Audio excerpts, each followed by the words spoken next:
All right, I'd like to welcome everybody to another question and answer session with Top Shot Chris. Thanks. All right.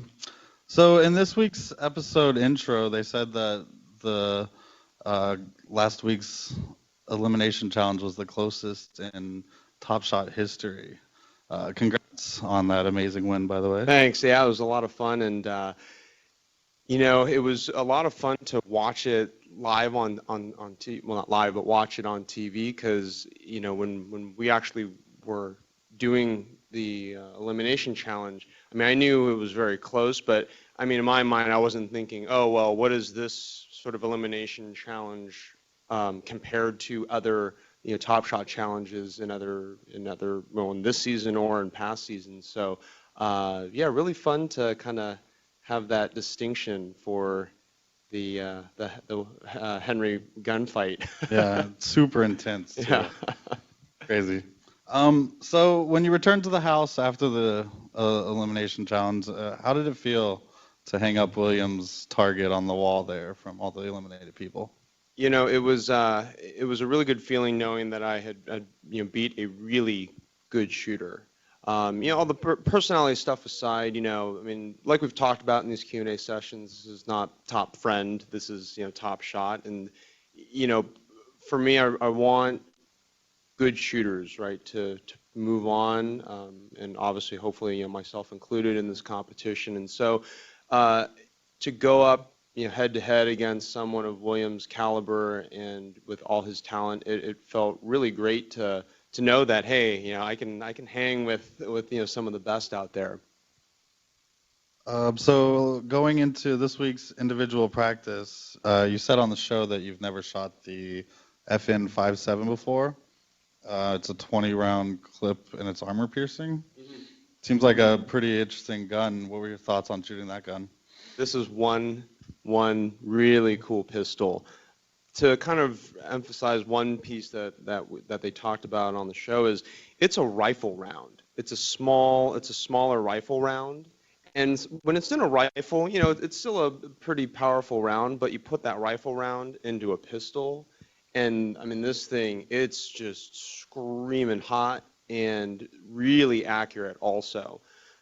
The 5.7 platform, really, really great. Although, I would not buy it for the single reason of what happened to Kyle. We'll fast forward a little bit, where, he got hung up on the safety.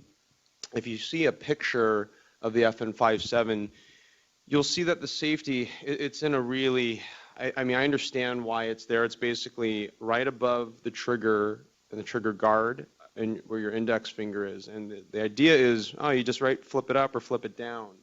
But it has a really loose tolerance. So if you just sort of graze your index finger, you'll move that safety.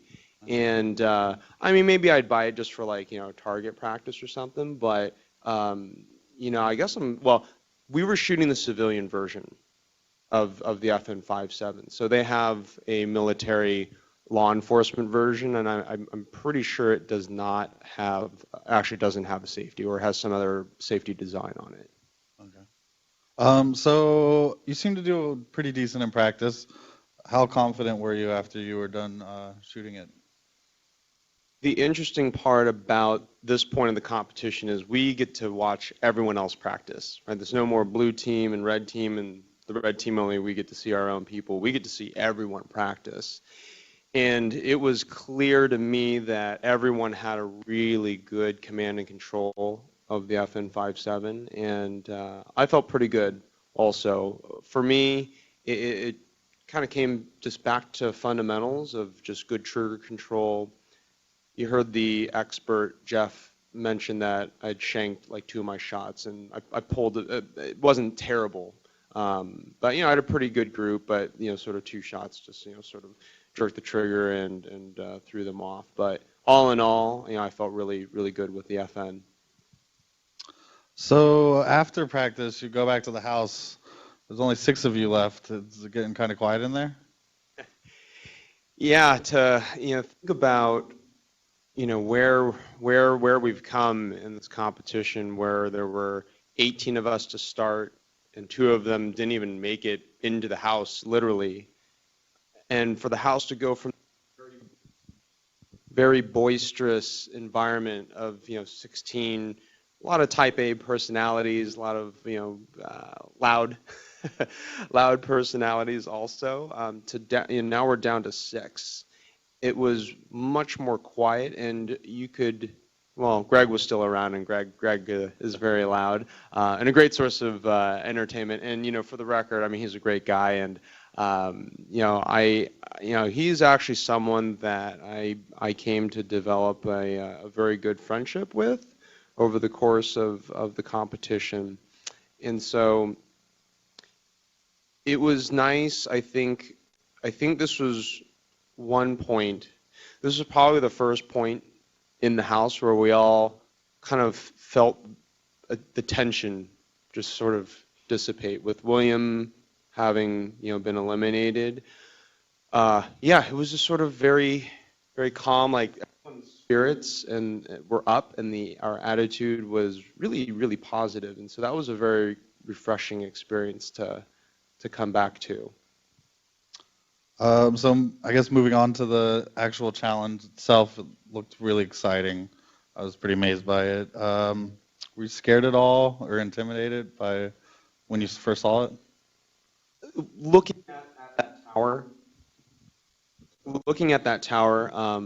that wasn't really the intimidating part. The parts that were a little bit more intimidating, though, were walking up. So when we got called up, we had to get harnessed in, and then we had to walk up 3 flights to that 4th level, and there was a former Marine Corps guy who now teaches rappelling and rock climbing and stuff. So he was up at the top. He helped us get suited in, and so that walk, though, I mean, this was a custom-built structure, and I mean, it was very solid. But the fact that there weren't walls, it was just sort of support beams that, yeah, you could fall out, but I mean, you would need to sort of purposefully need to do that. But just sort of I haven't walked up a lot of stairs where there's just a lot of open air around you. And the most kind of harrowing part, especially if you haven't done a lot of rock climbing on ropes, is when at our starting position was basically we had the rope coming from the top, and then we were harnessed. The rope was basically coming to our belly button, and we had to lean back, right? So we're leaning back, and just our weight is being supported by this by the what do you call it? Not the carabiner, but the rappelling tool. And we were just we were sitting. We would sit there for probably 20, 30 seconds while the rappelling assistant he had to walk all the way down to get out of the view of the camera, and then Colby had to say, okay, Marc's been ready. Right. Set, go. So we're sitting there for a good 30 seconds, just sort of dangling. That's where we saw Chee, comment about this small fear of heights, right. and you're just sort of sitting there. So that was a little unnerving. So I guess I've done a decent amount of rock climbing myself, but I've only been rappelling once. Have you actually before this done any rappelling? No rappelling, just rock climbing, and once you're at the top, I mean, you don't really rappel down, right? You usually just you have a partner, right, who's holding your safety partner, who then starts letting you down. And I guess when I think of rappelling, I think of that the motion of pushing off of the vertical surface, right, and swinging out, and you let go of your rope, so you have this arc motion. So I've never really practiced that. For me, it was rock climbing, you climb up and then you just sort of come straight down. Yeah. So when you were dangling up there, how confident were you right before you began? Yeah, I remember thinking, wow, this is really high up, and and it was a little windy, not as windy as during the practice. session though, like where we saw just the wind was just whipping around, and luckily with the FN, I mean it's just such a fast, hot round that, I mean, the wind at the distances that we were shooting, it didn't really make too much of a difference, but I felt pretty confident. I think one thing that might be interesting, a little behind the scenes piece here, so when they took us away, right, so we couldn't watch the other competitors, in previous challenges, they drove us like way far. So not only could we not see anything, but we couldn't hear anything either. This time, however, they didn't drive us too far away, and so we could all still hear all the gunshots. And so I was, we're sitting in this van waiting for our turns, and do you mind switching? And I remember counting, sort of I was counting shots, but I was looking for the cadence, and listening for how rapid shots were being taken, and since I'd already seen the challenge, I knew that there were 6 windows, 3 jars each. So I was sort of listening to see, okay, if someone takes 3 shots and that's it, right, and then they have to unload, rack the action, eject the live round, then reholster. So I knew that there were going to be pauses, right, in transitioning between windows. So I was trying to get a sense of how fast or how slow people were going based on what I was hearing. And basically what I was hearing was a lot of shots being taken. And so in my mind, what I was thinking is, well, it seems like everyone is rushing, which I think is very natural in a timed event. And so I was telling myself, I need to slow down, make my shots count, and maybe I'll be a little slower in terms of sort of movements and everything, but I'll make my shots count, and hopefully in total that'll give me a faster time. And I guess that strategy paid off. Amazing performance. Congratulations. Yeah, thank you. So right after you sat down and took seat 1, were you pretty confident at that point that you were? Yeah, one of the benefits of being fifth, I didn't know the other competitors' times, but I knew that I was safe from elimination, right? I mean, there was only one more shooter to go, so even if Augie had bumped me down, I mean, the worst I could have done was number 2. So huge sigh of relief, for me, and I was definitely expecting someone else to take the first place slot. I thought I would do well, but I didn't think I would do that well. So it was a pleasant surprise for me. So you didn't actually see the other performances until Tuesday when the episode aired. So after actually watching the episode, what were your thoughts on how the others did compared to your performance? And this is really the fun part for me because, this was the first time I actually saw them perform. After the whole challenge was over, the 6 of us, we were talking about, like how everyone did, but we didn't go into the detail. Like I knew Kyle had some sort of hang up, but I didn't hear about the specifics. And so I think kind of the main things that stood out to me was how much time little mental slip-ups could eat up time. Things like forgetting to reholster your weapon before you move over, and the rope. Right. Once again, I mean, the rope in this case wasn't. I don't think it played a huge role where anyone got really hung up per se, but I think it was clear that there was a faster way to rappel and a slower way to rappel. I mean, you saw, I think Augie and Chee. I mean, instead of rappelling and pushing out, that they more just sort of fell. Kind of went down, and they're sort of like getting crushed against the wall. So that was one thing that I noticed. And then the second was, like we were talking earlier about Kyle's challenge with the safety on the pistol. Yeah, you think you would have beat him if he hadn't had that one hiccup?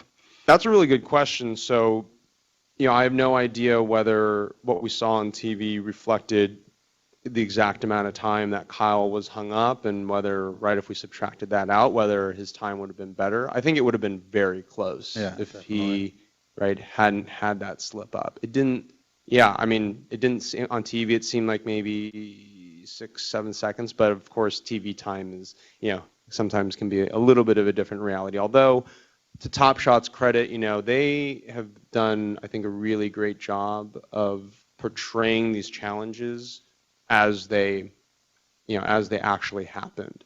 So that has been, we haven't been seeing a lot of, actually much of any sort of like, Hollywood magic type thing. All right, so going into the elimination discussion, Kyle said he had an inclination to protect the red team. Did you agree with this, I guess, view on elimination? I understood where Kyle was coming from, but for me, I was still really focused on performance-based nominations. And Chee and Gary, I mean, they were the bottom two, and neither of them had been to elimination. And then you heard me say on air that, I mean, Little John's been to elimination 3 times. I think, again, personalities aside, and this is not Top Friends, it's Top Shot. I mean, he has proven that, he's a fighter, and I think he has, the right attitude. He wants to win, Yeah. and he will, fight to the, fight to the last, to the end to try and win. So I understood where Kyle was coming from, and I think that was I think that's one of his strong suits, is that he has, an extreme loyalty to the red team, and yes, the rest of us did as well. But yeah, we had some difference in opinion. Yeah, actually, I think what you said there was perfect, like how you couldn't shoot Little John's target just for those same reasons. But do you think like the general consensus with the remaining people there was that they agreed with you?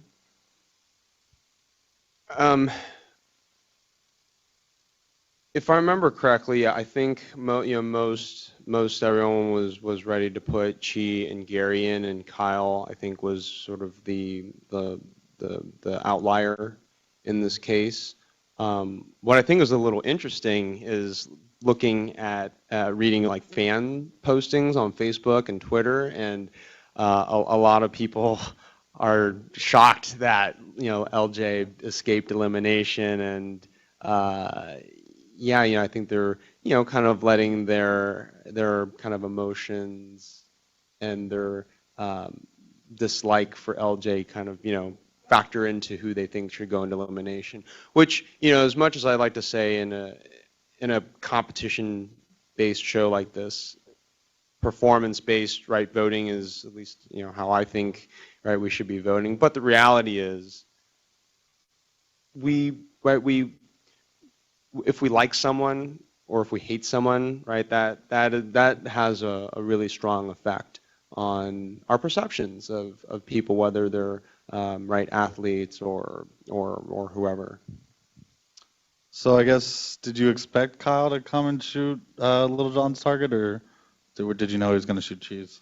No, I fully expected Kyle to shoot LJ's target, and so when he didn't, I think some of us were like, oh, okay, well, that was interesting, but obviously it was sort of inconsequential for the sake of elimination. It didn't really change much of anything. So.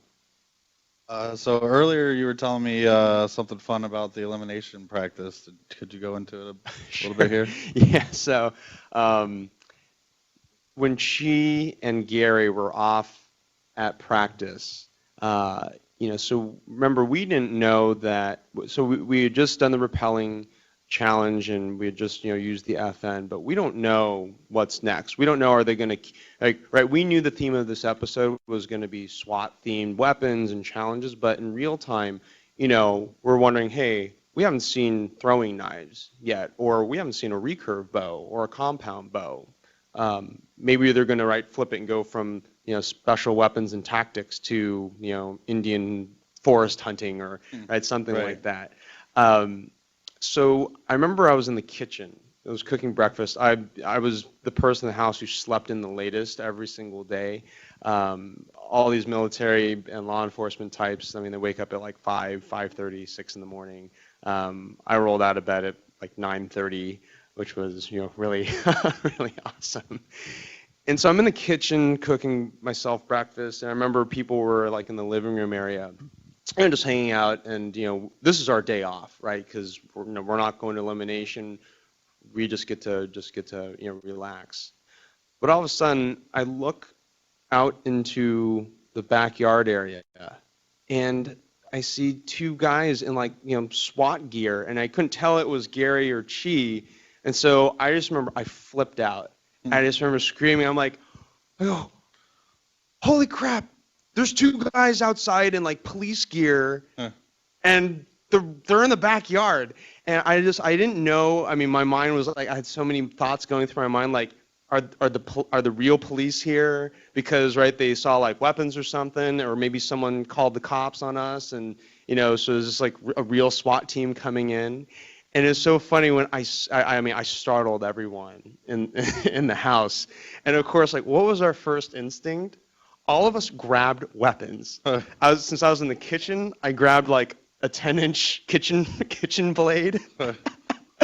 Someone else was near the fireplace, and they had like the metal pokers and like the scooper thing. And so like people grabbed like these the metal fireplace like things, and like we ran outside just ready to kick some ass. And then as they got closer, right, then we saw it was just as Chee and Gary. You're like, oh my god, what is going on? And I wish they had caught all. I mean, they had caught, I think, the tail end of all that on camera. I don't remember them having a camera on the inside, but that was something fun. That happened in a fun way to kind of break up, our casual, relaxing morning. Nice. All right, so going actually to the elimination challenge, have you fired either the Mossberg 500 chainsaw or the FS2000? Nope. I mean, I own a Remington 870 pump shotgun, which is it's similar but very different. But I haven't fired the chainsaw, which looked like a lot of fun. Yeah. And then the rifle, I've only seen it on TV type thing, and really fun looking weapon. Yeah, one thing about the rifle, they said it is gas operated. What does that mean?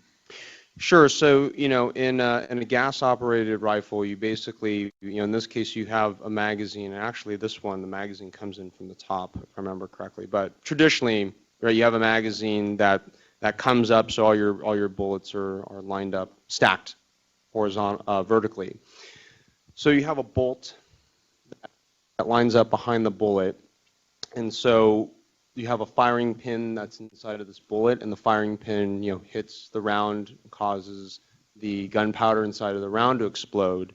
And then what happens is, right, the gas from the explosion inside the round, it's redirected in some way inside of the barrel, and it basically will force the bolt back, right? So the round goes out, the bolt gets kicked back, the spent shell gets ejected out to the side, and then as the bolt comes back forward, it engages the next round into battery. So, yeah, so that's essentially what gas operated, rifles are about. It's moving the bolt automatically. Mm-hmm. And compared to like a bolt action rifle where, right, you take the shot, then you have to manually, right, pull the bolt back and then shove it back, and that's right, just manual bolt action. Right.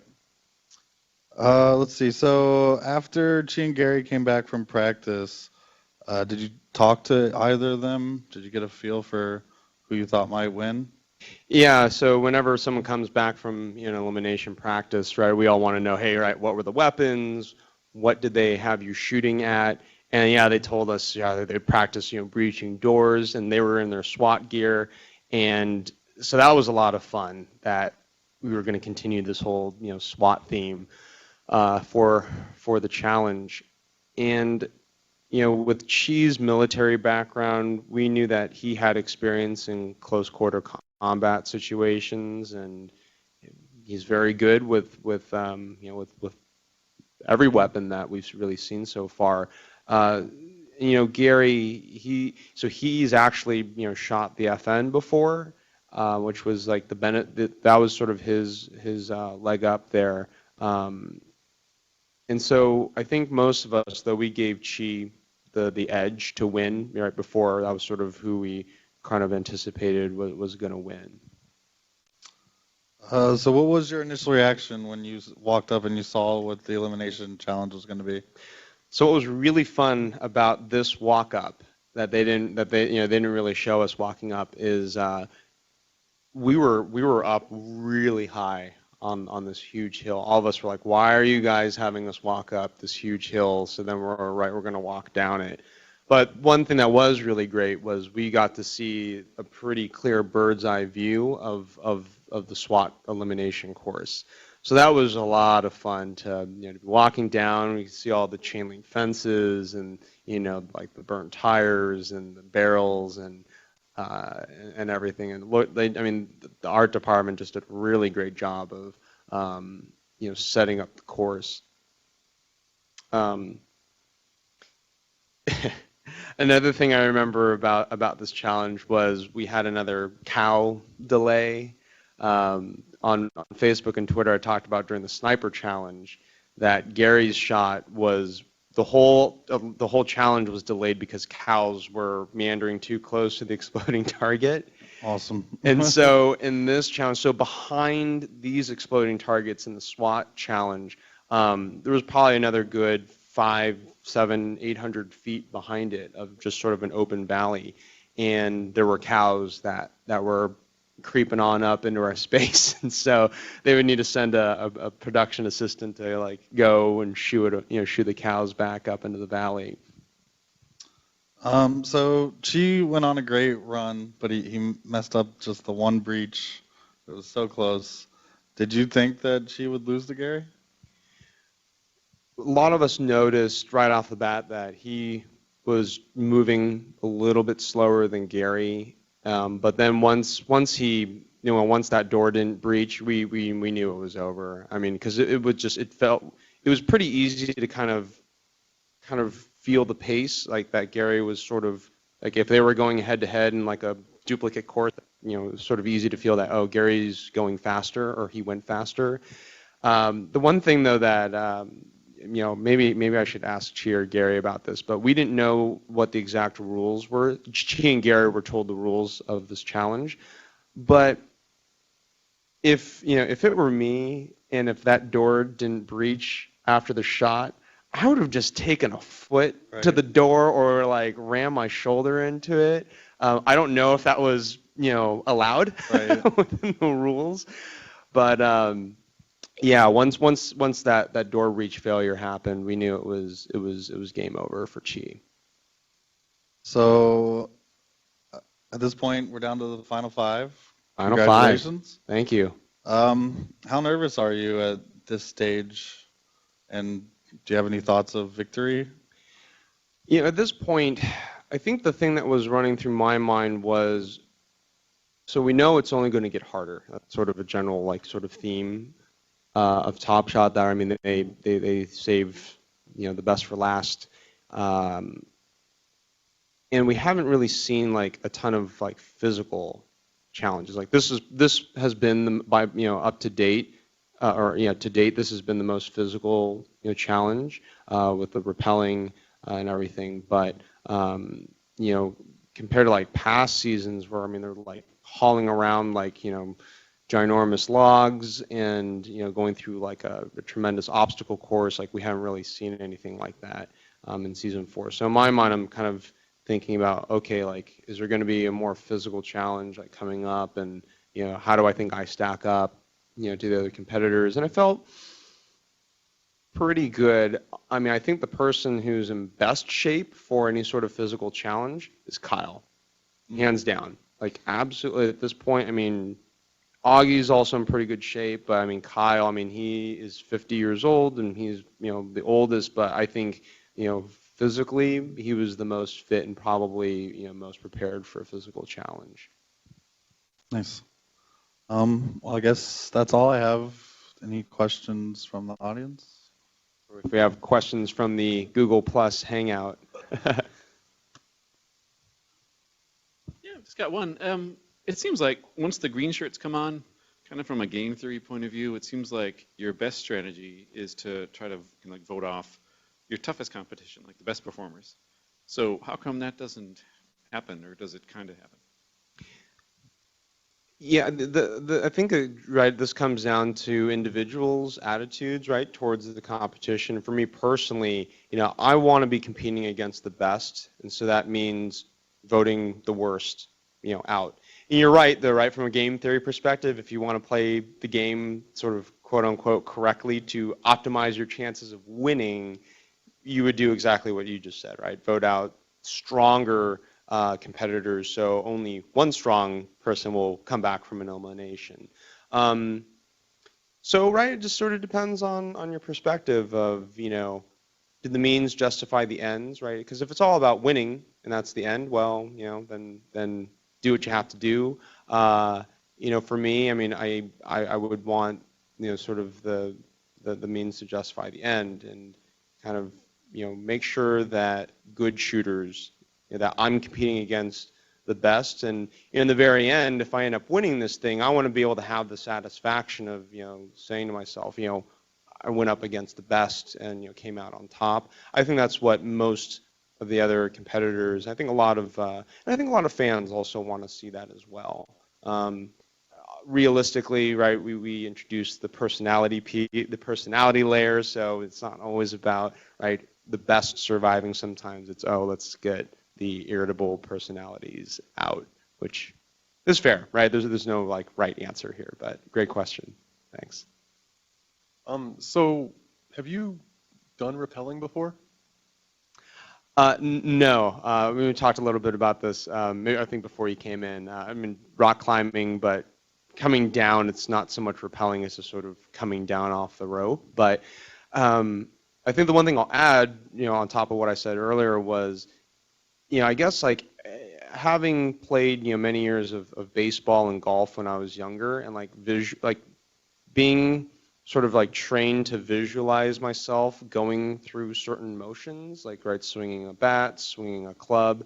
I really took that same approach with rappelling.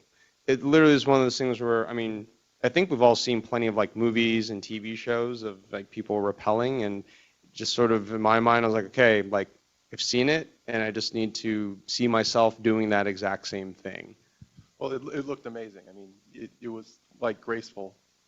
And a couple questions on the elimination challenges. Sure. Do you know the order that the people are going to be shooting in the elimination challenges ahead of time? Because it seems like the order has actually really played a big role this season in who gets eliminated or who goes to the elimination challenge. You mean the nomination range? Thank you.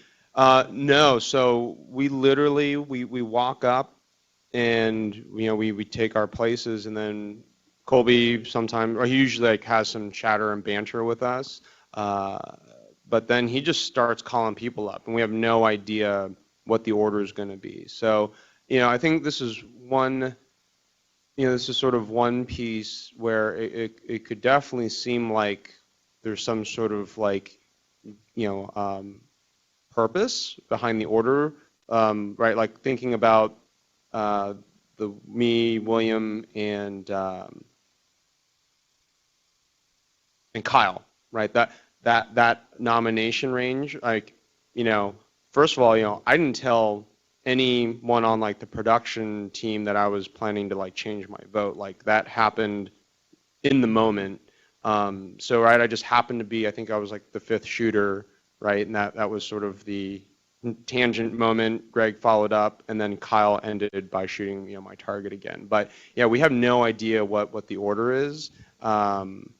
And so, I mean, I think that's just another great example of how the show is very organic, and, they don't do a lot of manipulation to try and like force certain things to happen. And yeah, it was during the episode, during the nomination, I was actually hoping that there would have been a way to force like a three-way tie, so they could have had a three-way shoot-off. I don't know if that would have been possible. Yeah, and I guess they would probably have just done another, right, like bring all three shooters up and closest to the bullseye, type thing. Which, again, I mean, I'm so glad that they inserted that piece into season 4, because that's just the way it should be. Okay. And in the elimination challenges with the FN, were they? I know that on the rappel, you guys were unloading the weapon each time as you were transferring from target to target or shooting point to shooting point.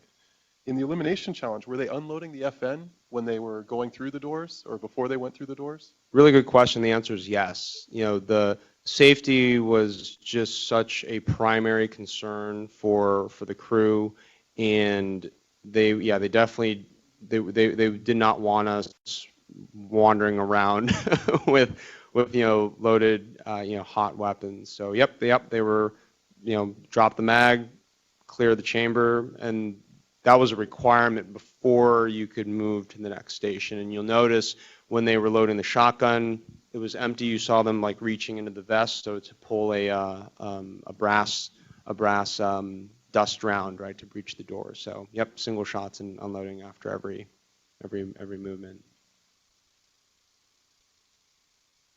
Hold on a sec. There's someone's pinging me on. Oh, there's an IM on my laptop. It's a coworker saying she just watched the shotgun episode. She's a little behind. Episode 3 with the shotgun bird challenge, and she's just saying, "Oh, great job." Maybe VC or Hangout folks, maybe ask if there's any questions there. Any questions on VC? I can't tell.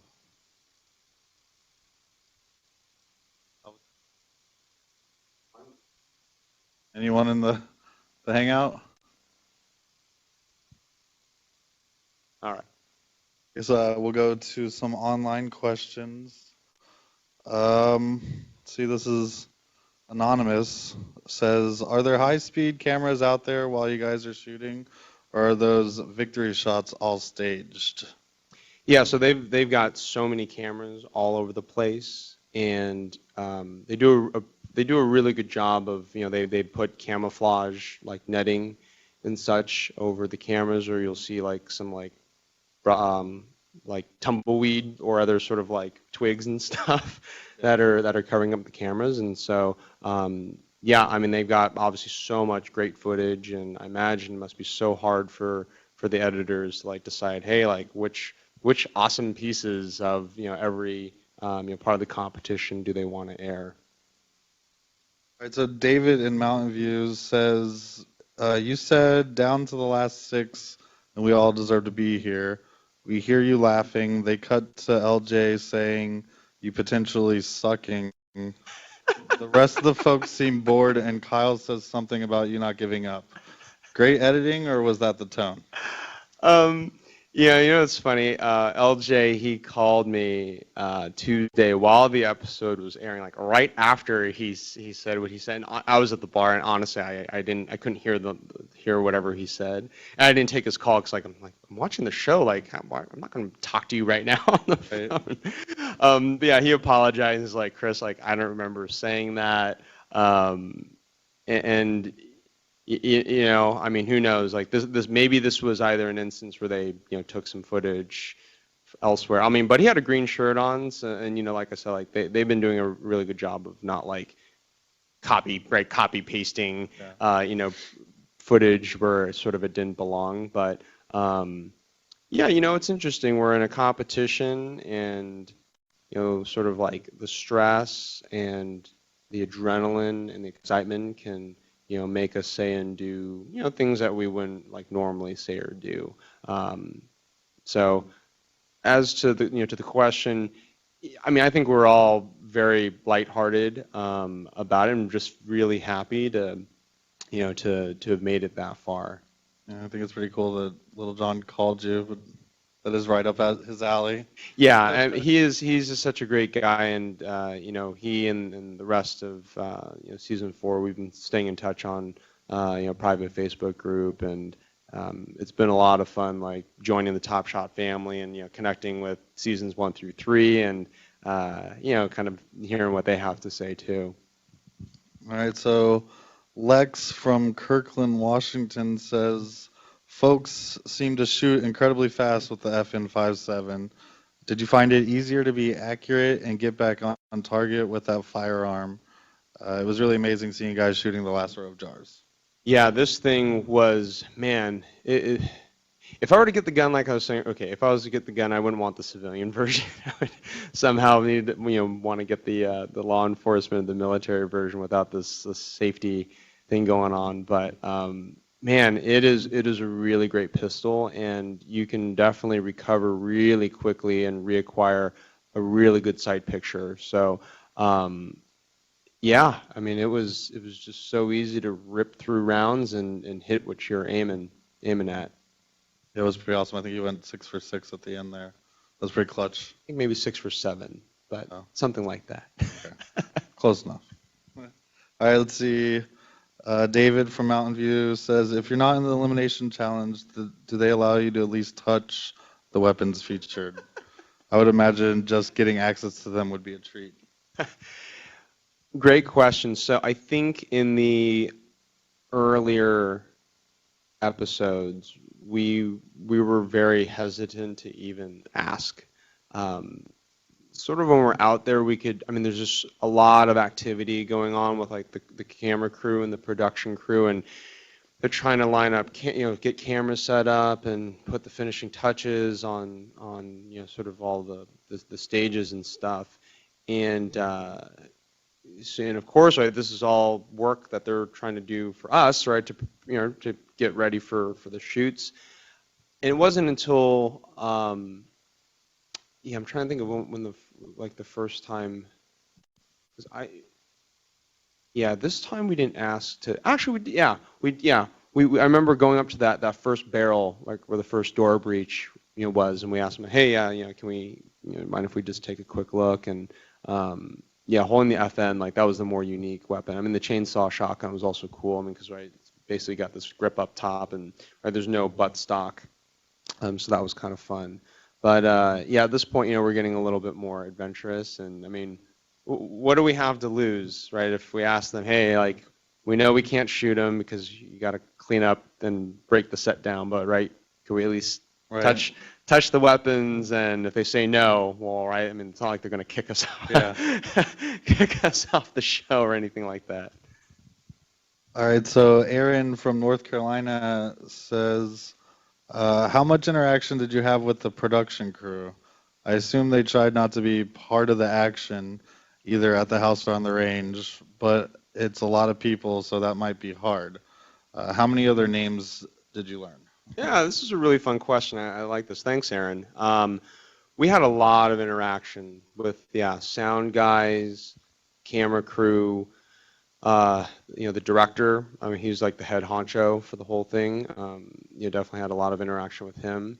But every morning when I woke up, first thing you do is sound guy comes in and puts a microphone sort of on the inside of the button part here, and then we have these like belly bands, which are just basically like stretchy material to hold the microphone cord in place, and then the microphone box, usually just like slip it. Actually, there was a slot on the belly band for the box. They didn't want to like put it on our belts, because then right if our shirt's like kind of like flipped up, you could like possibly see that sound box a little bit too easily. But every morning, sound guy mics you up, and usually be like the same sound guys for for a few days on end. Yeah, so funny. The other sort of behind the scenes thing was they didn't allow. Well, if for people that like smoked or like chewed tobacco, they brought their own stashes, but by this point, I mean, they had like run out like weeks ago. So basically, it was kind of like a jailhouse situation where we made friends with like the sound guy and the camera guy, and so people would give them $20, and they go out, they go home for the day, get whoever's cigarettes or chew, and then like bring it back in, and it was kind of funny that way, but kind of a fun dynamic of what was happening. Actually, I remember Aaron has another question kind of along the same lines. Who directs the action on set? Is it primarily Colby moving everyone through the paces as it appears, or is there an actual director setting up shots? Really good question. It's sort of a mix of both. I mean, it's mostly the head director. His name is Tom. He was, the head honcho. At the end of the day, whatever he said goes. But it was almost like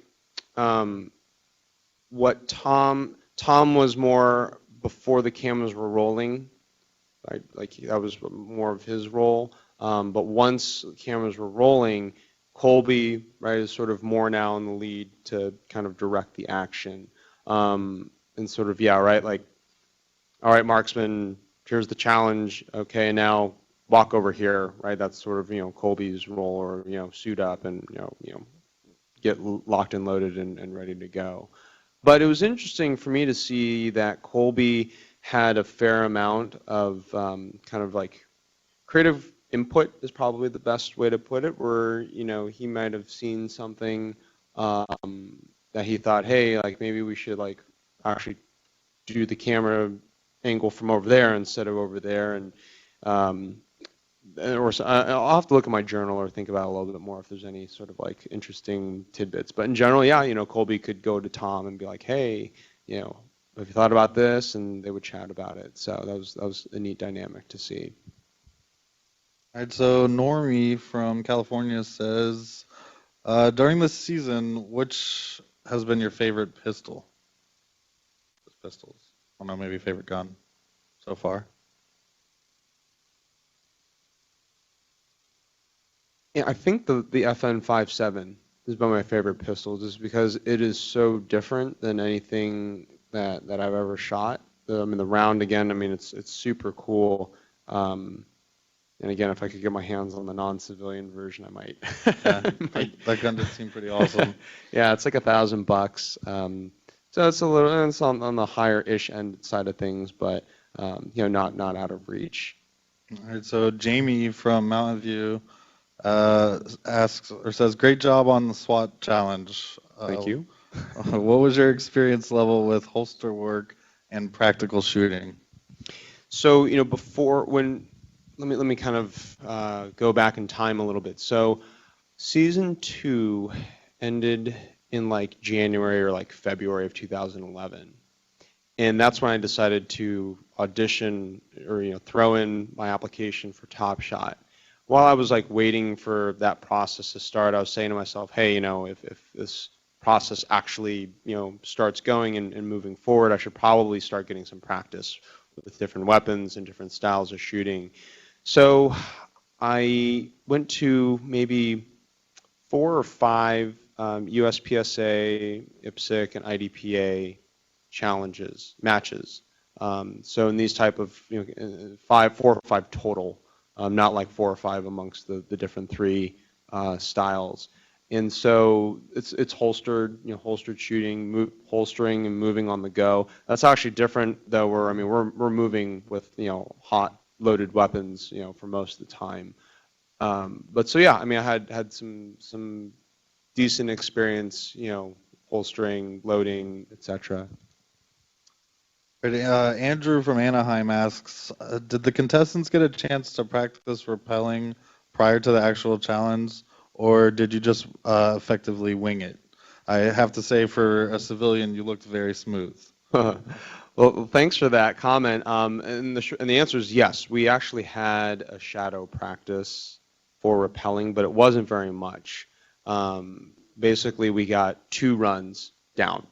And it was primarily, again, for safety, Right. safety reasons, just to understand like how that rappelling tool worked. And the crew is very focused on safety, and sort of the underlying feeling there was concern that one of us is going to get injured, either rappelling or shooting. So they wanted to make sure that we were very safe, and yeah, it was fun to get. Again, it was 2 very short runs. We were basically out there for like, it was over in maybe 10. My portion was over in like 10 minutes. Good question. The question for recording was, what happens if we missed a platform? So if I remember correctly, they definitely told us you cannot climb back up.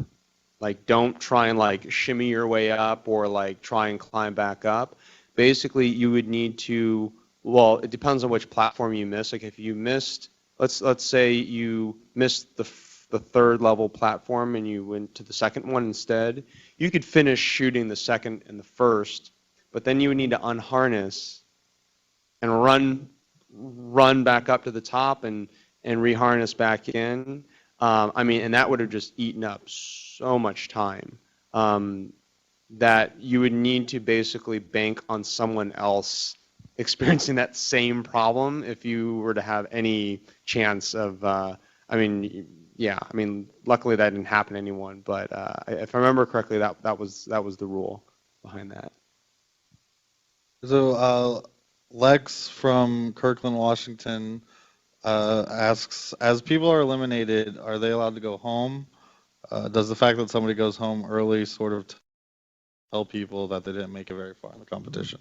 So we all signed contracts saying that we would be gone, you know, in their care for 6 weeks. So when you get eliminated, you get shuttled off to a hotel nearby, and the only benefits that you get once you're in the hotel are, well, you get if you have an MP3 player with you, you can get that back, but you don't get your phone, you don't get your laptop. Wow. So you're still under contract to have no connection with like your friends and family. I mean, you can interact with like hotel staff and like other patrons, but right, they don't know who any of us are. And that's the important part, right, is that nobody knows, you know, who we are at that point, because right, if they knew who we were and that this competition was going, that would give it away. So we all come home at the same time. So nobody knows based on when we come home, like how far any of us made it. Wait, so are all the Top Shot people in one hotel? I mean, can you at least hang out with each other? Yeah, so that's sort of a fun part of, you know, so in addition to being able to hang out with everyone as people get eliminated, part of the fun is this guessing game, right? Of like, hey, who do we think is coming, you know, is going to get eliminated next? So that's kind of fun. And there's like a welcoming sort of like party when the eliminated person gets driven from the house to the hotel. You can drink. That's sort of another perk of being eliminated, right? There's a hotel bar. You can't really leave the general vicinity of the hotel though, so that's still, you know, a little tough. I mean, granted, we're out in the middle of Agua Dulce in California, which it's a farm town, so there's really nowhere to go anyway, even if you wanted to go somewhere. You get the gym, you get TV. So that's kind of nice. You can watch TV or, you know, movies through their pay-per-view system type thing. So that's also a nice perk. The two people that got eliminated the first episode have been in a hotel for 6 weeks. It has been not so much of a fun experience for them. Let's see. Do we have any more questions from the audience? I hear there's a question here in the Hangout. Hold on. Low battery.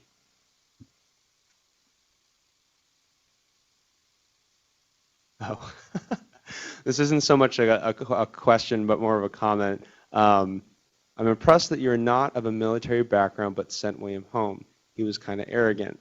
We corresponded on Facebook about what you spent your Bass Pro Shops gift card on. I love that store. Great. It's actually, no question, just a comment. Well, thanks.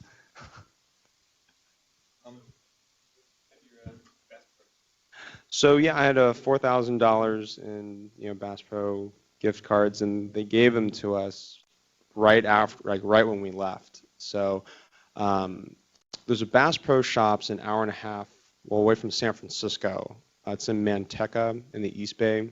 Have you ever heard of it?